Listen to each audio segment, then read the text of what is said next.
साल के शुरुआती महीनों में फ्लू होना काफी नॉर्मल है, यानी सर्दी, खांसी या बुखार, क्योंकि ये फ्लू का ही सीजन होता है। और इंडिया में तो लोग फ्लू को कितना सीरियस लेते हैं ये तो आप सब जानते होंगे।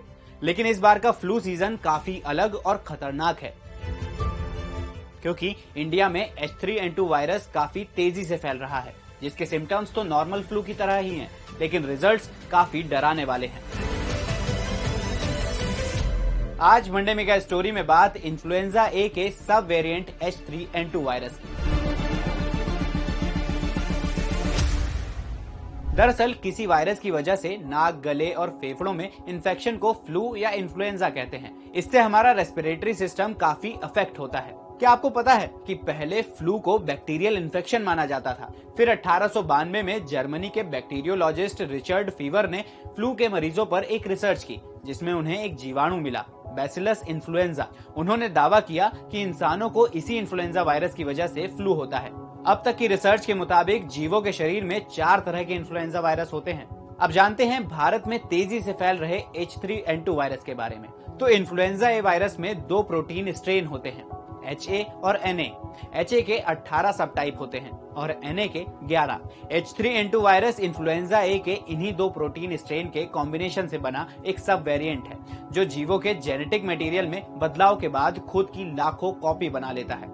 यही वजह है कि देश में इन दिनों H3N2 वायरस की वजह से फ्लू काफी तेजी से फैल रहा है। H3N2 वायरस पहली बार 1968 में सामने आया, जब इसकी वजह से हांगकांग में इन्फ्लुएंजा महामारी फैली। फिर धीरे धीरे ये virus Singapore, Taiwan, Philippines, Vietnam और मलेशिया में भी फैल गया।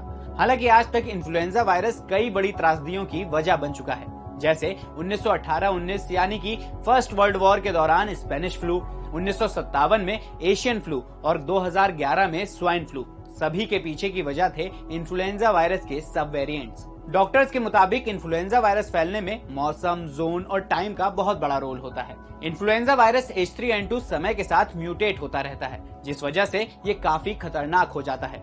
इसके म्यूटेशन के लिए बड़े फैक्टर्स हैं ह्यूमिडिटी और टेम्परेचर। इसी वजह से ये नॉर्दर्न हेमिस्फीयर वाले देशों में मई से सितंबर के बीच और सदर्न हेमिस्फीयर वाले देशों में नवंबर से मार्च के बीच फैलता है। H3N2 वायरस के सिम्टम्स सीजनल कोल्ड और कफ की तरह ही होते हैं, जैसे खांसी, सिर दर्द, बदन दर्द, बुखार, तेज जुकाम और सांस फूलना।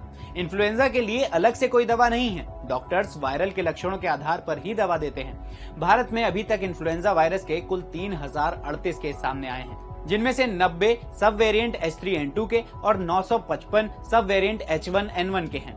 हालांकि अभी तक कुल इन्फेक्टेड मरीजों में से सिर्फ 5% को ही हॉस्पिटल में भर्ती करना पड़ रहा है, जिनमें से ज्यादातर मरीज 15 साल से कम या 50 साल से ज्यादा उम्र के हैं। चलते चलते स्वाइन फ्लू और H3N2 में अंतर जान लेते हैं। वैसे तो दोनों ही इन्फ्लुएंजा ए के सब वेरिएंट हैं, दोनों के लक्षण भी लगभग एक जैसे ही हैं, लेकिन स्वाइन फ्लू के मुकाबले H3N2 ज्यादा खतरनाक होता है। तो ये थी इन्फ्लुएंजा और उसके सब वेरिएंट H3N2 वायरस की पूरी कहानी। ऐसे ही और भी वीडियोस के लिए जुड़े रहिए दैनिक भास्कर ऐप के साथ।